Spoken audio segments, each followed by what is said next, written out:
Hello and welcome to Birth of a New Dimension. My name is Aurora. I am a galactic walk-in. I'm an abstraction who came into this human form in 2001. I can't believe it's so long ago already. In fact, the anniversary date of my walking in is October 8th, so my anniversary is coming up. And I came into this body by rearranging the genetic format or the structure of the energy field surrounding this body from a torus or a donut shape or a toroidal energy shape into a flying rainbow lasagna, which is my creation, my spontaneous invention in the moment, and the name refers to its resemblance to the curly edge of a lasagna noodle, and the shape can best be described as a hyper-torus, or the next highest dimensional state of the torus or donut shape. And when I say next highest dimensional state, if you speak math, what cube is to tesseract, torus is to flying rainbow lasagna. And so a cube, we are all familiar with a cube. If you've ever looked at what a dice looks like from like a game of Monopoly, that is what a cube looks like. And a tesseract is what a cube looks like when we place it into the next highest dimension, which is the fourth dimension, or time. So it becomes a moving object, and when you look at it, the best way to understand a tesseract is to look at an animation. You see like a cube that appears to be unfolding from within itself, all right? So this also relates to how you get into the next highest dimension.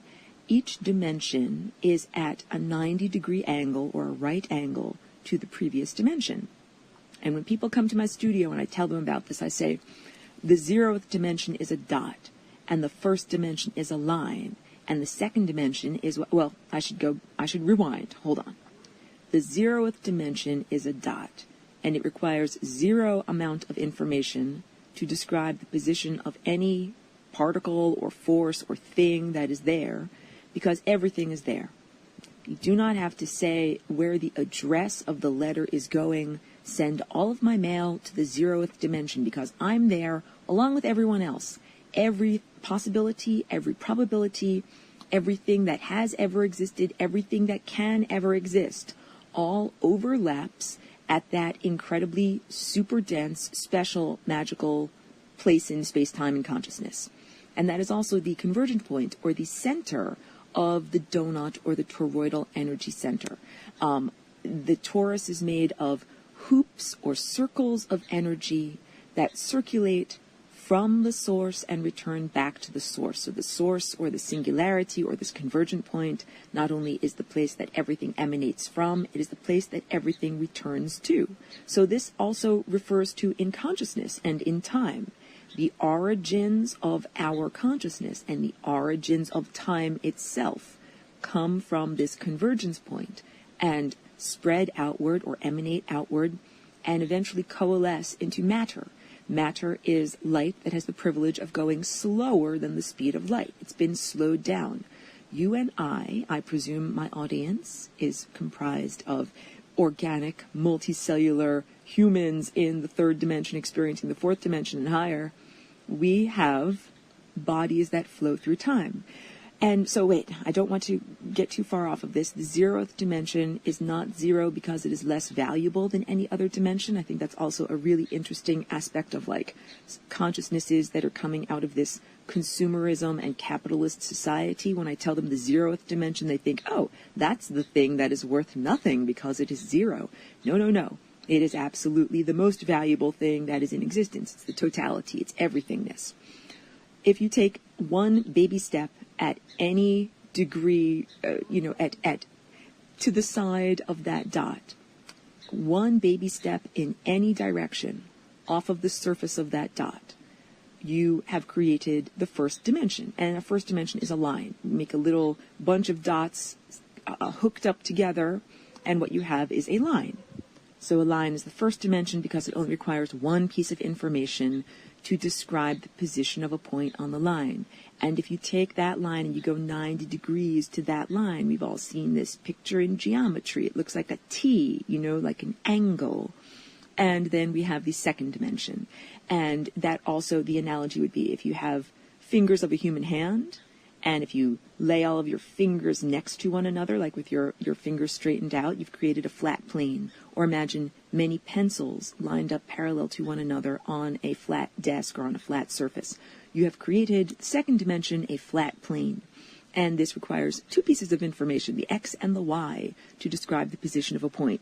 And then if we take a whole bunch of flat planes, like many playing cards or pieces of paper, and stack them up on top of each other, that's how we make a cube, and that's how we get the third dimension. We are all so very familiar with the third dimension because we're third-dimensional beings, and we live in houses that are shaped like boxes. I'm not in my box-shaped house right now. I'm out in my beautiful garden, which is why you can probably hear this funky little bird that keeps on making noises over my shoulder. But we'll just work that into the broadcast here. But I'm sitting next to my third-dimensional box. And the point is, if it is 1:50 p.m. right now, I am not sitting next to the same third-dimensional box that I was sitting next to at 1:49. And I'm not sitting next to the same one that I will be sitting next to at 1:51. These multiple boxes are time. These are the individual moments that, when tied together, create a long timeline. So each one of these, when we build a structure in the dimensional, cosmos, in this descriptive world, goes point, line, plane. And I'm not actually the first proponent of this form of understanding reality. Rob Bryanton has some great, very informative and well-illustrated videos on YouTube that describe this whole phenomenon. So when something is original to me, like the Flying Rainbow Lasagna, I take full credit for it. And when I share information that comes, this is information that has, let's say, grown in reverberation over the course of all human history, the understanding of the dimensions, I do not take credit for it. So the point, line, plane postulate. So now we are starting with, we have the fourth dimension is made up of many individual moments. Each moment you could consider to be like a point, like the 0th dimension. And if we put together enough points, we get a line. So 459 plus 150 plus 151 plus 152, etc., on into infinity equals the timeline that we are currently experiencing. So now we have one timeline, like a train, made up of individual train cars. And we don't just have one train, we have many trains. And the trains are all lined up parallel to one another, just like the desks lined up on your pencil, or your fingers lined up next to each other on your hand. Many trains lined up at the quote-unquote train station of reality. Okay? So the fourth dimension is one train line, one line of time that you can experience various moments strung together in continuity. And the fifth dimension is like the train station where all of those parallel lines exist. Except we have to also understand that the fifth dimension is not an actual place. And I'm giving you this information so that you won't be fooled by inaccurate language or intentionally claptrap disinformation that is being shared in quote-unquote the New Age blogosphere. Lots of people talk about the fifth dimension and transitioning to a higher dimensional state and what this will mean for humanity. And they use the fifth dimension as like a blanket statement for everything that is higher than what we're presently experiencing. You need to understand we are presently experiencing the fifth dimension. If your fourth dimensional timeline that you're presently on is analogous to a loaf of bread, like a long, skinny French bread. Boy, French bread is delicious. Think of the fifth dimension as the bakery, where that French bread is actually baked. It is the place where the raw ingredients for bread come together and heat is applied to make an actual substance. So the fifth dimension, even though I have described it as a place where many parallel timelines exist, should be understood as a place of uncollapsed waveforms. It should be understood as a place of total possibility and probability, not a place that has a form like the world of space that we are familiar with has a form, like the world of boxes and garden plants and kitty cats. Because this really speaks to some of the beings who would like to mislead you, and they would say a higher dimensional being, like a fifth dimensional being, who has a face and 2 arms and 2 legs. They're going to draw a picture of a fifth dimensional being. They're going to make it look like you and me. I have to tell you, a fifth dimensional being does not look like you and I in our organic multicellular format here on Earth. A fifth dimensional being, just like if you look at an animation of a tesseract, it doesn't look like a cube. It looks like a cube that is unfolding endlessly from within itself. So a higher dimensional being would not look like a person with a face and 2 arms and 2 legs. They would have a higher dimensional format, and with your eyeballs that are, dualistic, fleshy eyeballs, it might be impossible to even understand what you are perceiving, like the raw data that is actually reaching your eye. If you looked at a fifth dimensional being, you would probably not even be able to understand. It might look like what a bee, like an insect, composite eye looks like. Bees have, these type of lenses that are like a mosaic of many, many hundreds or thousands of tiny lenses that all fit together to make one total picture. And the analogy is that would be a lot closer to what higher dimensional vision would be like. You would be seeing not only through time. So if I were to look at one individual human, let's say, through a 4th dimensional telescope, what I would see is you down your time tunnel, who you are in this moment of, 1:56 p.m. on September 30th of 2016. And I would then also see who you were yesterday and the day before, all lined up, going back down your time tunnel like perspective, the way that we currently see space receding into the distance when I look at the horizon and I see the road stretching into the distance. When I would look at your time tunnel, I would see your timeline stretching back all the way through infancy to your birth. However, we don't have just one possible timeline, and I speak about this all the time here. I speak about the time vortex, which is actually a vortex-shaped bundle of timelines. And the periphery, those are the timelines where your experience is quite distorted, and your expression of your personhood and your character is also quite distorted. And it could mean that you're like a raving maniac, or it could mean that you don't have a body and the equipment with which to express your true self. So in the time vortex, at the periphery are all of the times when you died in infancy almost instantaneously.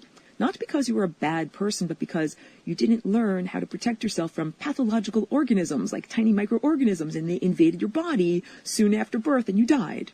And my description of the time vortex is that this is a refinery of consciousness, that we are continually spiraling around there, just like an old-fashioned analog record of music, and your awareness is like the needle on that record of the song of your life. And as you spiral inward towards the center, your consciousness is being refined, and you are becoming more in alignment with your true consciousness, your true characteristics, your true value system, and who you are as a divine being. And I define divine as conforming to this higher dimensional pattern of consciousness, this higher dimensional pattern that I paint. Hey, if you haven't ever checked out my paintings, please go to flyingrainbowlasagne.com. On the homepage, click on the Art tab over on the right. It will take you to many detailed images, close-ups, and compilation videos that show the process of making these paintings. And these paintings, they're not just decorative or pleasing to the eye. There's nothing wrong with artwork that just is decorative. I gotta tell you, though, it's a language. Just like if you looked at Japanese characters, you're not just looking at interesting, dynamic strokes of ink on paper, although they are that. You are also looking at symbolic language. And when you look at my paintings, you're not just looking at random color, line, shape, and form. You're looking at organized, intentional language of vibration that is being presented in this visual format. So I'm giving you this information about what the fifth dimension actually is in order to help protect you from like swindlers or charlatans or beings who would intentionally or unintentionally, through their own ignorance, mislead you on your journey. And when I say we're giving birth, it's birth of a new dimension. Why did I name this show this name? The answer is because we are all about to have our consciousnesses ejected into the next level of experience. We are all about to transition, is a good word, from the previous level of reality and experience and perception that we've been submerged in into a new level of reality and perception. And that new level of reality is created by the joining together of formerly divergent realms of matter and energy. So Einstein gave us the beautiful equation, E equals mc squared. The equals sign is like the pivot that everything balances on. On one side there is mass, and on the other side there is energy. It means that this is basic dualism, thing against thing.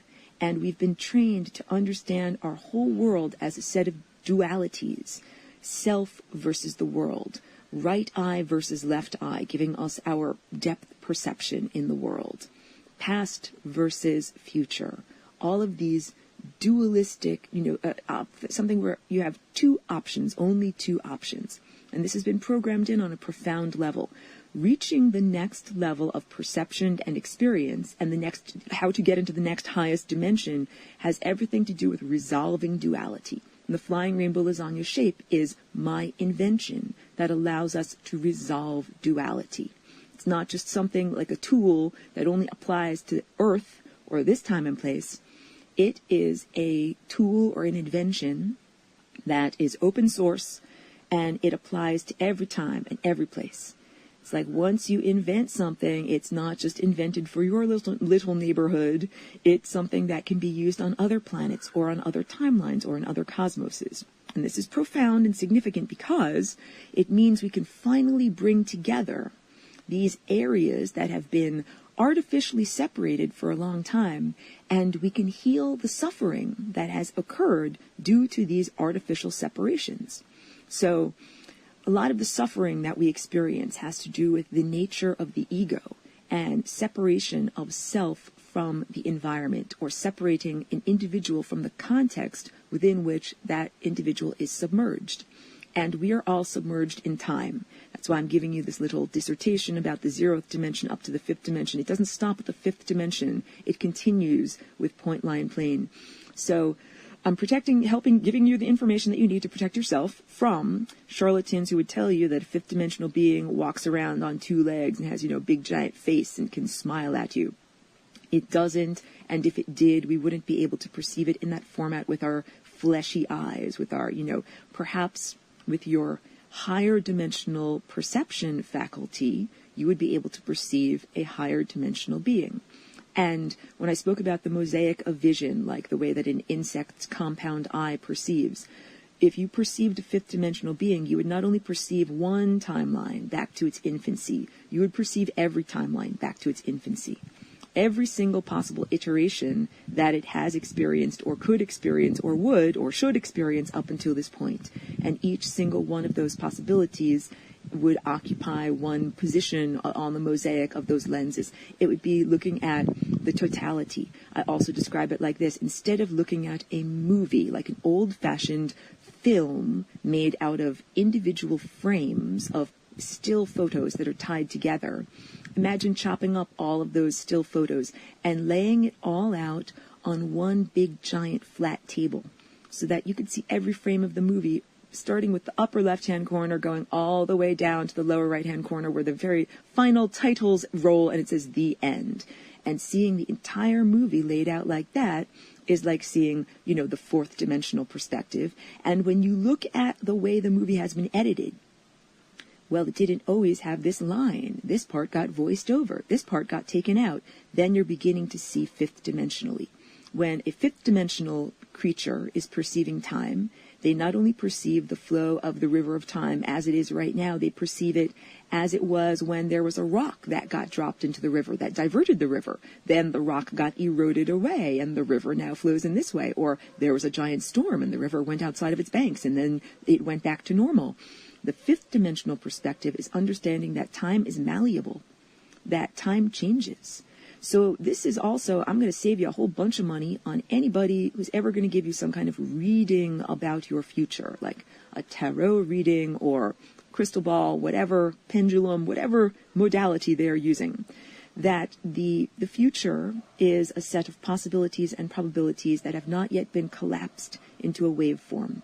It's like dough that hasn't yet been baked into the form of bread that you can eat. So the fifth dimension is just the dough. It's flour and water and yeast and salt and the potential for making bread. And our perception is actually the act of making bread. I once wrote a little story where people had ovens in front of their eyes, and everywhere you looked, you were actually looking at dough, but the ovens baked the dough into bread, and that is called reality. We are all using the ovens of our perception to collapse the waveforms of possibilities and probabilities into actual experienced reality. This is quite a profound and magical activity, and we do it every day, and most people do it without consciousness or in ignorance, yet it is an incredibly magical thing to do. So it's just like, imagine a centipede. Centipede has 100 legs, it's walking along, you're like, this is an amazing thing, how do you manage to keep your 100 legs going? And it is like, I just do it naturally, it is part of who I am, it is part of what I do. This is what your magic is, humans. This is your magic, and this is what has been hijacked, and this is what needs to be reclaimed. It is the magic of perception and awareness and observership. This is the creation of reality. We, as humans, are all mini creator gods. The ovens in front of your eyes, these are magical, I want to say, divine instruments that help to create reality. So now we get down to what reality do you want to actually create? Because there is an agenda by malevolent beings whom have hijacked your perception. They programmed in not only the idea of the ego, they programmed in language. They gave you the human operating system that is coloring and transforming, and even, we could say, in a negative way, like tainting, negatively affecting your perception, one's perception. The human operating system. This is called the human mind, but it was not created by humans. This is not something that just organically developed over time, like naturally, upon generation, in the way that people imagine the process of biological evolution to have occurred. No. Ha ha ha. I laugh at that ridiculous assertion. No. The human operating system was created like as a whole, like as a parcel, and imposed upon the artificially genetically engineered human container for consciousness that we now occupy. And language is like a program or a subroutine or an app that is running within that hacked operating system. And when I say hacked, I mean that there are huge security flaws. There's a big back door that allows the actual creators of the operating system known as the human mind to reach into your mind and affect your perception and affect your thoughts. So you, as the owner-operator of a physical body, you have amazing real estate. You own a front row seat to divinity. And these other beings that created the human operating system and have hijacked your perception, I've described them before. If it's your first broadcast, I describe them as like musicians that are so bad at playing their instruments that they got kicked out of the band and their instruments got broken. These are beings who cannot follow the cosmic symphony. They're not musically literate, and they choose not to play on the beat. The divinity that I described, this pattern of cosmic consciousness and flow of energy, this is what God is. It's my description of what God is. That I do not see God as a man who lives in the sky, a man who is named Jehovah, a person who smites. God's not a smiter. I really see God as an abstraction and as a pattern for consciousness. Like the way a musical score, if I were at my piano, I'd play a little piano, do-do-do-do-do. A musical score is an abstraction, and we can play that same do-do-do-do-do on a piano or on a violin or on a clarinet. It's the pattern that matters. So this divine consciousness is a pattern that is displayed or expressed in the arrangement of atoms and molecules and the physical matter of the world. It's also displayed in the flow of energy and the flow of awareness. And we'll get to food. And it is also displayed in the structure of time, timelines, and events. So perception really matters, and when you are conforming to this divine pattern of consciousness, you are co-creating with God. You are a divine mini co-creator. You are baking the bread with the ovens in front of your eyes that needs to be baked, and you're baking it at exactly the right temperature. The crust is so delicious, the inside is not undercooked, and it's perfect. It's perfection. And this is what life was like in the beautiful, sophisticated, antediluvian, worldwide culture on Earth that is currently known as the mythological time of Atlantis. It's not just something that lived on one continent. It is best described as a time period before the human genetic code was degraded, before human consciousness and awareness fell in terms of its degree of awareness, in terms of its tuning. It went from being high up here to down low down here. And again, the value judgment, the zeroth dimension is not worthless because it's zero. And notes that are lower are not necessarily less valuable. They are just of a lower frequency or a lower tone. But what has happened in the lowering of the frequency of our perception and of our consciousnesses and the containers for our consciousness, there's distortion. Just like if you slow down an audio tape that's playing, it gets distorted. This is what we have been experiencing for all of what is known as recorded human history. Before everything was slowed down and distorted, we do not actually have a record other than the distant mythological reverberation. It's kind of a genetic echo that things were once very different. And yes, things were once very different. We once subsisted completely on sunlight without the need for the intermediary of chloroplasts or physical food. Now, I'm sitting right here in my beautiful garden. The sun is absolutely connecting with my forehead and with my third eye and with my pineal gland, and I am being nourished on an inner level with the consciousness and awareness that is flowing from the sun.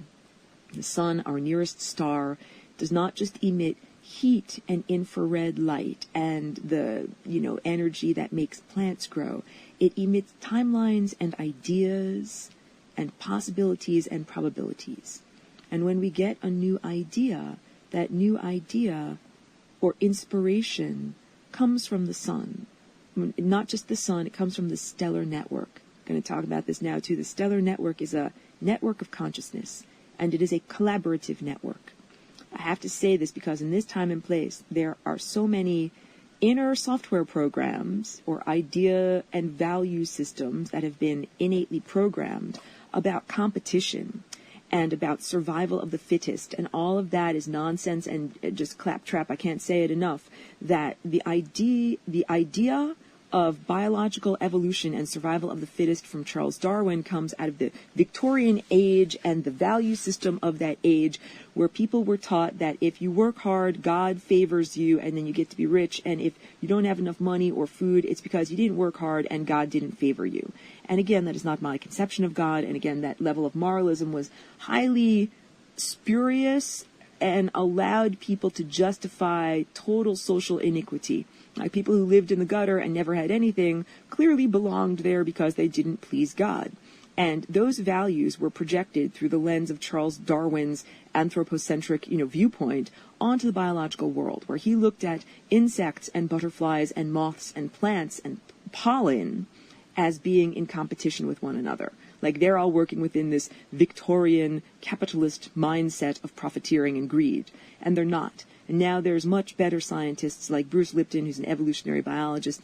He's still alive and he's still working, and he is teaching people about evolution and collaboration. Collaboration is necessary to reach the next level of evolution.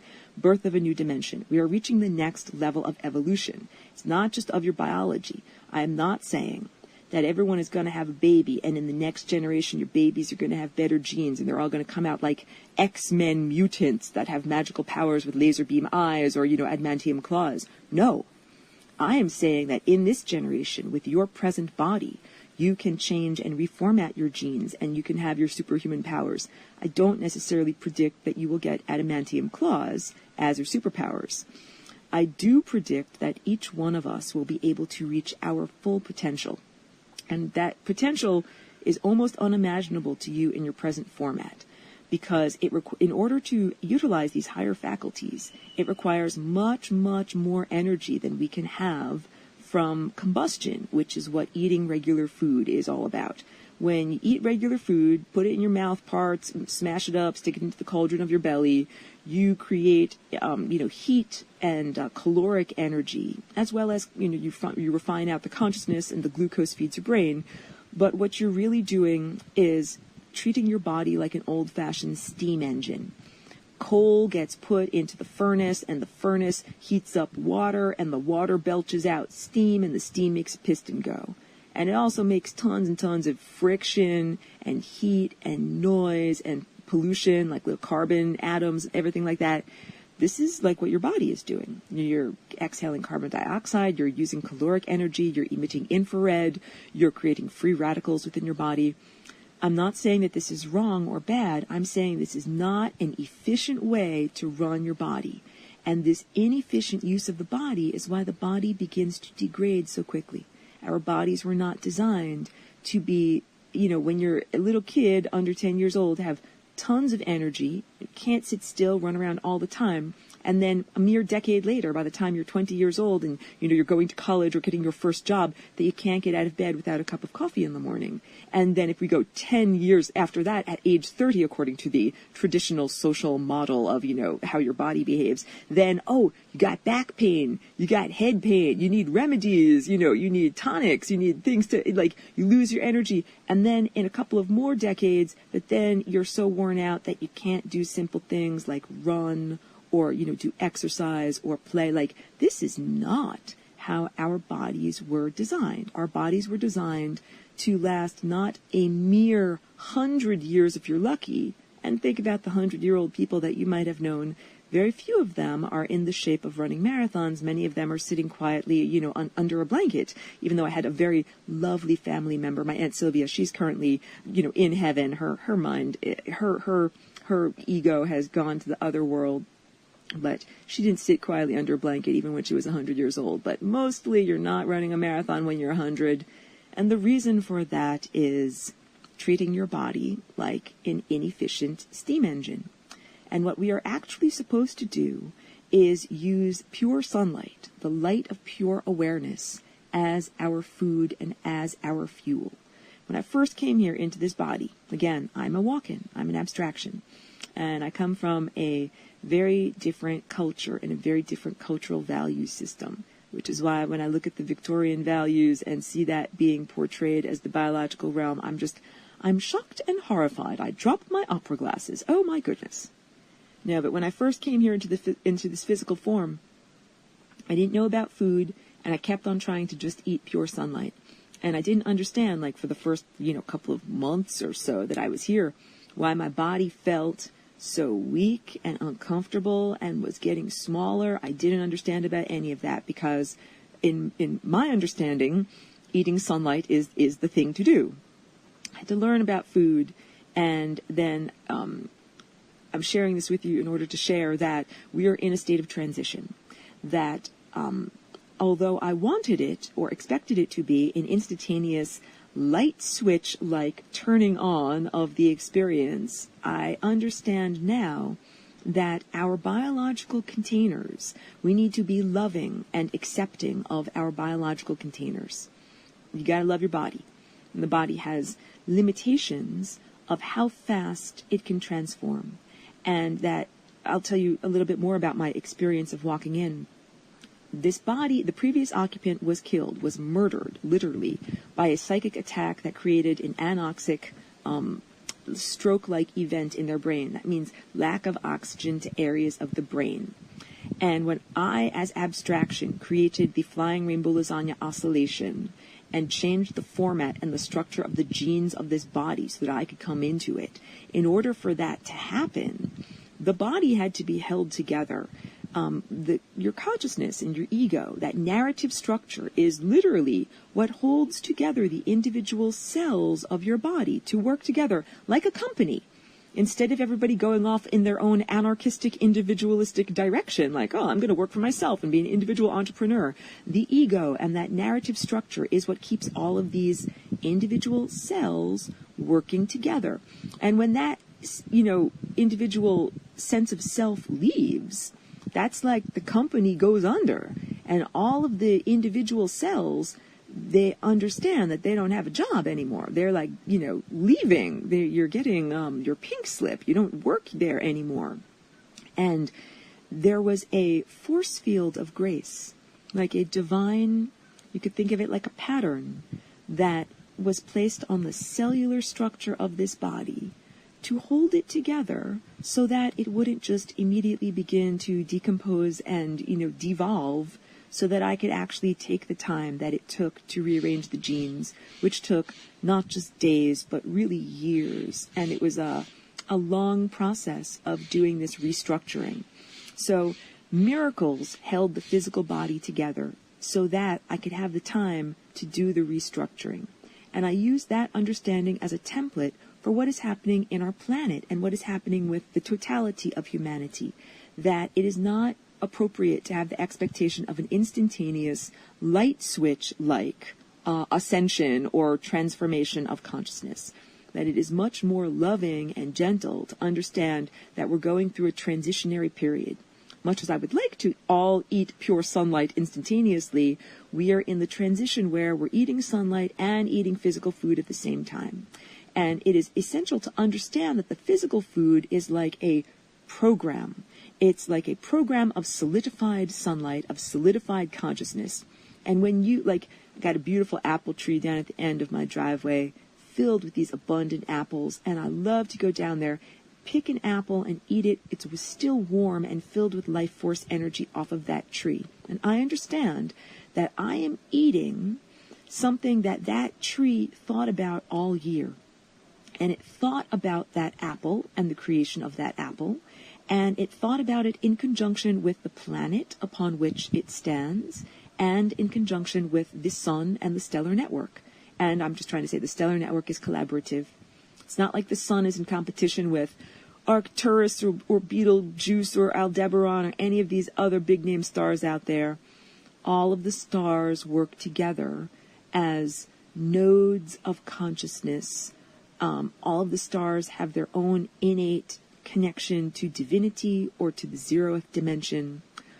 All of the stars recognize that they are musicians in a symphony, and that if one of them isn't doing its job or is playing sour notes or isn't there, then the entire symphony suffers. This is what really happens. Like when the cells of your body look at your body as a whole and they say, I'm a heart cell and I'm pumping blood for everyone. I'm not just pumping blood for me. I'm pumping blood for the toenail cells and for, the dentin of your teeth and for every part of you, not just for myself. And that is the radical, necessary change in perspective that teachers and people like Bruce Lipton are trying to change the software and expectations of humans and the value structure of your belief system right now on Earth to understand we need to collaborate. We need to collaborate with each other as humans. We need to collaborate with the natural realm, like the realm of plants and animals and insects and microbes that exist as part of the planetary structure, as well as with the natural realm that is extraterrestrial. The sun, the stars, the planets that are not Earth, and any life that resides not on Earth.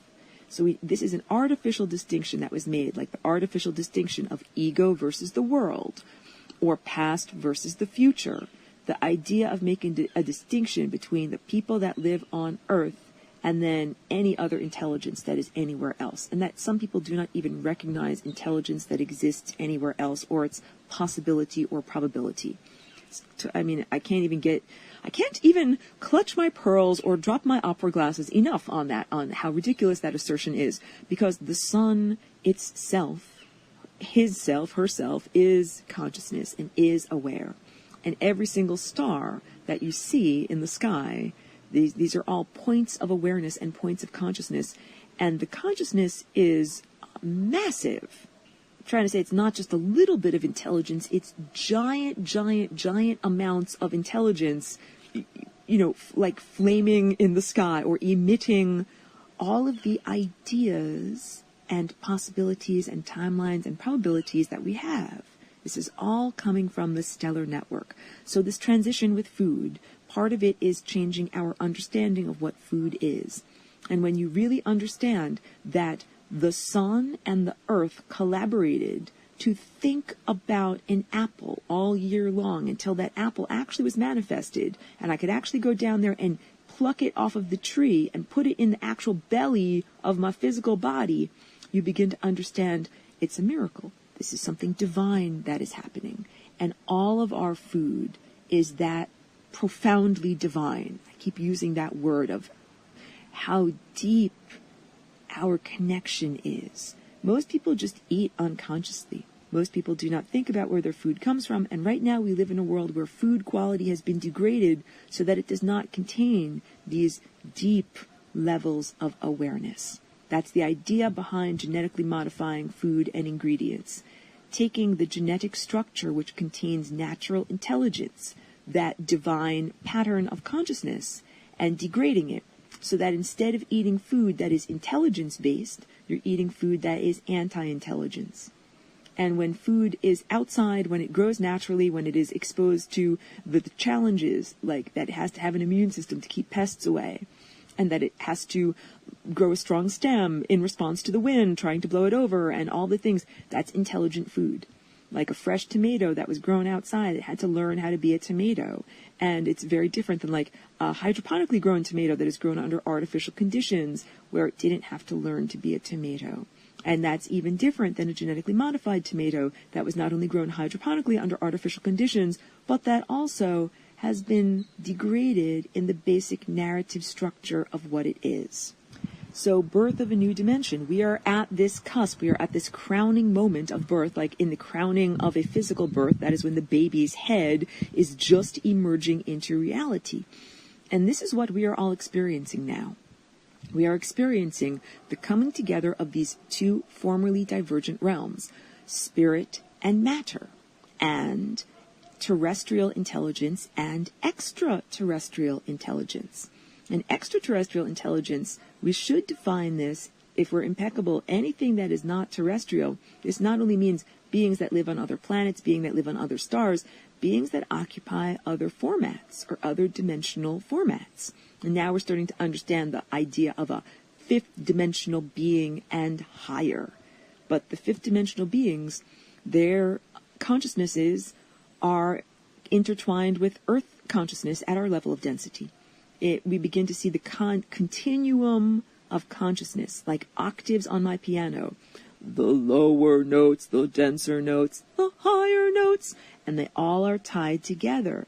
So the denser levels of reality, like the physical structures that we are presently inhabiting, are tied together through a continuum of consciousness to the less dense realms, the realms of pure possibilities and probabilities and higher. Because there's not just the fifth dimension. The fifth dimension, these are beings that can see all of the train tracks and where they've been and how they've been changed and edited, or the term paper, every, edit that's been made on the term paper. But then what if you stack up all of those term papers? That is when you get the sixth dimension.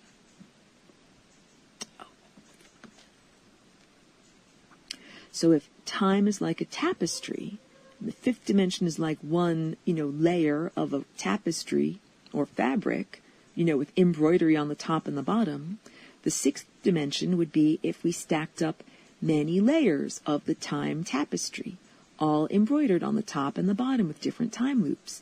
And now if we took a needle, like, a long, skinny needle with a sewing thread attached to it, we can pierce those layers of fabric in the next highest dimension. We can sew these events together. And this is what we begin to understand, that there are reverberations across time, not only within your own universe, the events that are happening in your particular version of the cosmic term paper, but when you do certain things like monkey around with the atomic level of energy by, making nuclear weapons, when you destroy atoms or disrupt atoms or do particle smashing like what's going on with the Large Hadron Collider, you are affecting the time tapestry that is on other levels. You're affecting other levels of time, not merely your own timeline, not only the timelines that are convergent to you or that touch on you or tangential to you, but also you can be affecting areas of the cosmos that are in a totally different level of the time tapestry. Now, most earthly scientists, before they do an experiment with the Large Hadron Collider, they don't stop to think about how, or do not have the capacity to measure or expect how their changing of subatomic structures is going to have a reverberative impact across the time tapestry at other levels. They are flying blind. They're pressing buttons on the big button board of the control panel of the cosmos and saying, what happens if I press this button? Well, what happens if I press this button? This is very irresponsible. What you're supposed to do is first learn about the structure of the cosmos. That's like saying first learn to read music. Before you just jump into the symphony, just like start wailing away on a kettle drum, banging on a drum and making noise, what you should do first is become musically literate. And what that would equate to is cultivating your higher faculties so that you can actually see the structure of time. And what I paint is the structure of time. These basic harmonic proportions that we embody in our non-physical body, that's our time body or your energy body or your light body or the body of timelines and possibilities and probabilities that interpenetrates and surrounds your physical presence. Let me just diverge for a moment to say, we have this artificial distinction between your physical presence and your physical body and your time body, or the events and experiences that you have with your body. That's another artificial distinction that has been made, and it's time to use the flying rainbow lasagna in order to bring together these two aspects of self that are not divergent at all. They are totally both part of you. So you have many different aspects of your body, some of which are on this timeline, some of which are on totally divergent timelines, but it's all you. And it is your choices and your belief systems and different aspects of your behavior that determine which body you are occupying. You have an array of bodies to choose from bodies that are on the periphery, that are, pressing their noses to the membrane of death, to bodies that are much closer to that central core timeline that exist in a state of total health and total vitality, and do so in order to best represent the true nature of who you are, like your core values. So it is necessary, if you are going to be a musician, to have a body that has ears that work and, that you can actually hear, and to be able to express yourself through your voice or through your hands. And if you were born without functioning ears or without a functioning voice and you were meant to be a musician, then you would not be able to fully express yourself through the damaged or inadequate body. So this is not to say that anybody that has a damaged body cannot be on their central core timeline. I'm not saying that at all. I'm saying that the reason why we need to move away from the periphery where bodies are damaged is in order to fully express our true values. And that true value expression can also be in the sense of overcoming something that has been diminished. So if a person, let's say, had a spinal cord injury and they then had to use a wheelchair, but they were still able to do everything they wanted to do. They still, exercise at the gym, or maybe they even became a Paralympian and they're able to, move incredibly fast with using their wheelchair and their arms. It's like the flying rainbow lasagna is saying that basically anything that seemed to be an impossibility becomes possible. And it becomes possible by rearranging our genes. Our genes are the integument that tie together each moment or each train car of reality. My body of 151 is not the same as my body of 152. There is a transference of consciousness that happens magically in order for me to occupy this body.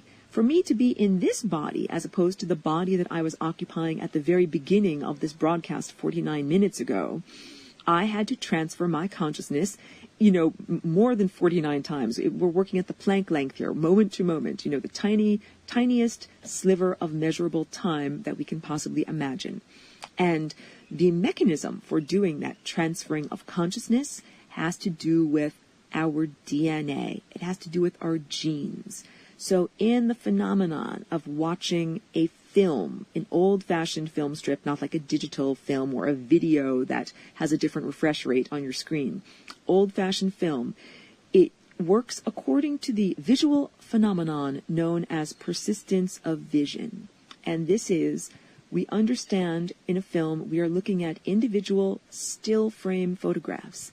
And if they are flickering at the right rate for our perception, 26 frames per second or faster, our perception ties together those individual still movements into what looks like a seamless continuum of movement. Time. We create time with our perception. This is the whole understanding of how powerful you are as a divine mini co-creator. The ovens in front of your eyes are creating the bread of reality. By perceiving the world at the right rate and using your perception as the, when I say integument, these are like the tendrils that tie things together.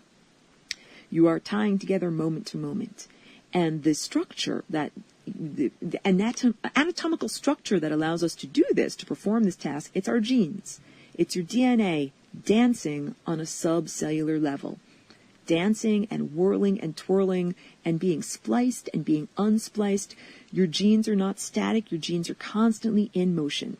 And the Flying Rainbow Lasagna is a new dance that you can do with your genes. It's a new way that you can tie together train cars of reality that gives you way more freedom of movement. You can actually use the Flying Rainbow Lasagna in order to change which trains you are on and begin to occupy the trains that you want to occupy, the ones that are infinity train lines that don't smash into a brick wall, but that continue onward.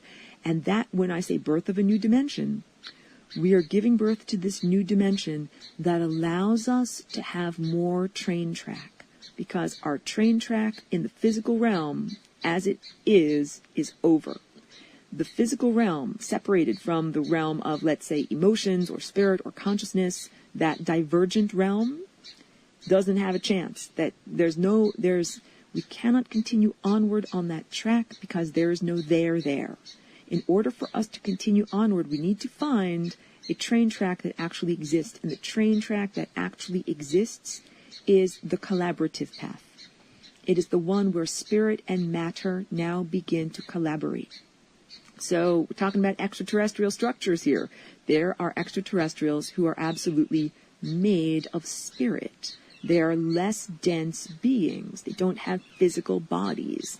And they are as benevolent and loving as it is possible to be. They are impeccable, beautiful, divine beings. And there are beings that are not impeccable and divine. And those beings utilize technology as a compensatory mode so that they can do things that, to your low level of interpretation and low level of exposure to technology would appear to be miraculous and appear to be at the level of spirit beings. However, they are not very impressive. So again, giving you this information so that you can make good choices and protect yourself from any imposters who would like to present themselves as either God or gods, like deities, and yet who use technology. That, please understand, real God and real deities do not have to use any kind of clank metal spaceship to fly their physical bodies around in. Real experts do star travel by combining their consciousness with the stellar network and traveling on not only on wings of pure love, but on the network of photons. And when we eat, what we are actually doing is ingesting photons.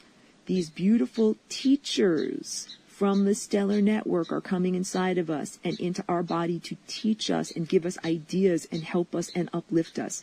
And the idea is that they are not trapped. This is not trapped consciousness. When you eat, that energy, it came to Earth. It was collected by a chloroplast. A plant turned it into physical substances. You eat the plant, or you eat an animal that eats the plant. And that consciousness continues to flow. And it keeps on flowing back to the source that emanated it. This is what I mean. The photons are feelers. The photons that emanate from the stellar network are out here like a bat's echolocation, like, sonar, to be reflected back so that we can say to the sun, this is what's going on down here. Meditation and mindfulness, these are the ways that we reflect back consciousness because, like I said, the operating system, the human mind, is hacked and language is a virus. When you are speaking or when you are using your internal dialogue, you are blocking out the photons from connecting their consciousness to the sun. The best thing you can do is go into abstraction. Cultivate as much time in abstraction or blissful, nonverbal thought as you possibly can, and this is how we begin to cultivate our own individual connection to the stellar network, to divinity, to the conductor of the cosmic symphony, so that we can be good musicians and we can play along. The better musicians we become, the more that we play along on the beat, the right notes on the beat, the more we attain eternal consciousness. And we can continue moving through time endlessly if we use our energy wisely. And if we conserve our energy and we don't go into entropy, which is loss of energy.